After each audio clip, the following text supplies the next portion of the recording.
wahai pembuat undang-undang, wahai peguam, wahai hakim, wahai pemimpin, la ta'lamu, kamu tak tahu. Allah yang tahu. Mudah saja. Bila kita tak baca Quran, kita tak tahu. 216 surah Al-Baqarah. Jadi tuan-tuan, mukminin yang dirahmati Allah. Untuk yang akhir tuan-tuan, saya rasa cukup sampai di sini tuan-tuan. Pasal banyak ini baru 10% je. Baru 10%. Tak banyak benda pun yang saya cerita ni. Untuk yang terakhir, sebagai bentuk untuk tuan-tuan semangat dalam hati tuan-tuan. Segala amal ibadah kita hanya akan diterima oleh Allah dan diberi pahala oleh Allah Subhanahu wa taala bila mana tuan-tuan jadi orang yang beriman kepada Allah sahaja. Kalau tuan-tuan ragu-ragu dengan peraturan kalam Allah, ketetapan Allah dan Rasul SAW, maka tuan-tuan tidak beriman. Dan bila tuan-tuan tidak beriman, segala amal ibadah tuan-tuan, puasa tuan-tuan yang baru ni siap mempuasa 6 lagi, semayang tuan-tuan dan sebagainya, Allah campak kembali ke muka tuan-tuan. Ya betul Ustaz. Apa dalilnya Ustaz? Surah An-Nisa ayat 124. Apa kata Allah? Wa man ya'mal min as-salihati min dzakarin aw untha wa huwa mu'min fa ulaika yadkhuluna al-jannah wa la yuzlamuna naqira.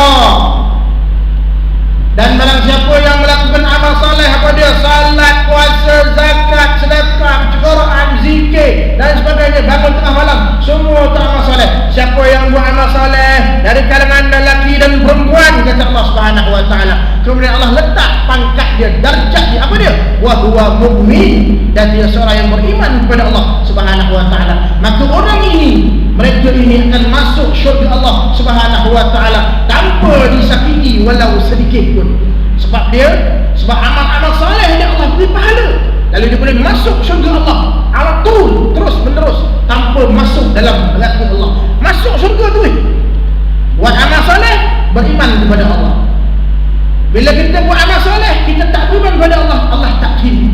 Ni dalil dia, surah An-Nisa ayat 124. Dah tu saya macam mana Ustaz? Saya ni beriman Ustaz. Tolong Ustaz, takutlah Ustaz. Mudah aja. Tengok surah Al-Hujurat ayat 15. Apa Allah kata?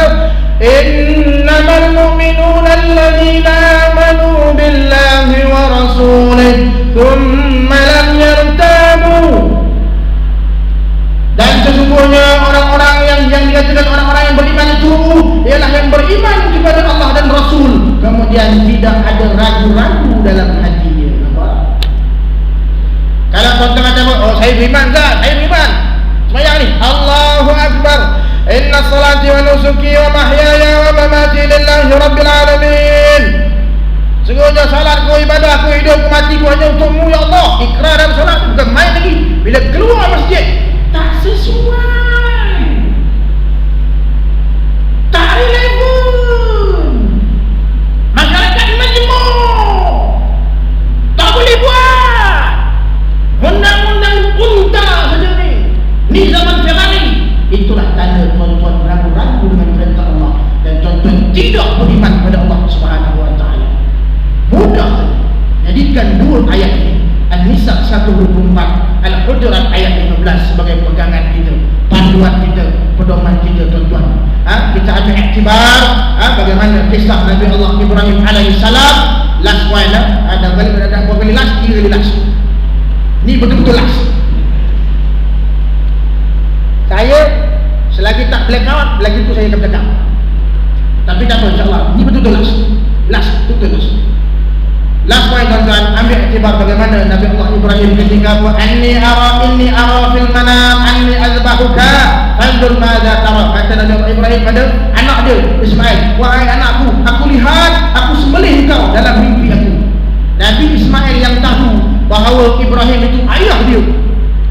Ayah dia adalah Nabi, yang mana mimpi Nabi ini adalah wahyu daripada Allah Subhanahu wa taala. Wahyu daripada Allah Subhanahu wa taala. Mimpi Nabi wahyu tuan. Kalau mimpi kita jangan, man, aku mimpi aku sembelih kau dekat masjid Sungai Ramah dalam, Sungai Malwak. Mai datang nampak. mimpi manusia, mimpi kita bukan wahyu tuan-tuan. Tapi mimpi Nabi Allah Ibrahim wahyu. Kata Ismail apa? Kata Nabi Allah Ismail apa? Ya batif anna tummar. Wahai bapaku, laksanakan seperti mana perintah Allah tadi. Laksanakan wahai bapaku. Satajiduni insyaallah minas sabirin. Kamu akan dapati aku di kalangan orang-orang yang sabar. Nampak tak? Inilah sebenarnya tuan-tuan, bagaimana kita nak tengok iman betul-betul pada Allah Subhanahu Wa Taala. Walaupun potong tengkuk ni mati, potong tangan tak mati lagi, tapi Nabi Allah Ismail terima perintah tadi sebab dia tahu itu perintah Allah dan dia yakin Allah tidak akan menzalimi hamba dia. Tengok betul bila ayah letak pisau di tengkuk Nabi Allah Ismail, Allah tukar dengan kibas. Nampak? Qad ru'ya, kata Allah, kamu telah membenarkan maksud mimpi, kata Allah kepada Ibrahim. Tukar lagi gimana? Nampak? Tapi bagaimana dia yakin akan sampai tengkuk ni, dia serah tengkuk daripada ayah dia pasal itu perintah Allah Subhanahu Wa Taala. Ringkas kita, kalau orang tanya kita, Man, apa pendapat kau tentang hukuman potong tangan? Kita tanya balik, Rahim, hukuman potong tangan ni daripada siapa? Sebelum aku komen, siapa yang buat hukuman ni? Man, kau tak tahu ke hukuman ni datang daripada Allah Subhanahu Wa Taala? Maka terus spontan kita kata apa?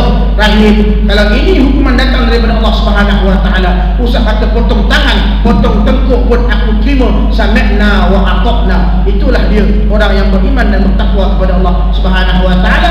Walaupun kita nampak, kita fikir macam tak logik, tapi bila mana dia benar datang daripada Allah Subhanahu Wa Taala, maka kita kena laksanakan tuan-tuan, kena laksanakan.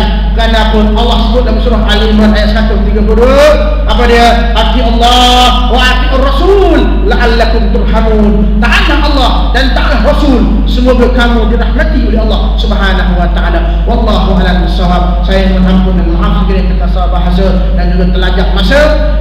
Sesungguhnya yang baik dan yang tidak baik itu datang daripada Allah Subhanahu Wa Taala untuk menguji keimanan kita sebagai hamba-Nya. Aku qauli hadza wa astaghfirullahi wa lakum. Wassalamualaikum warahmatullahi wabarakatuh.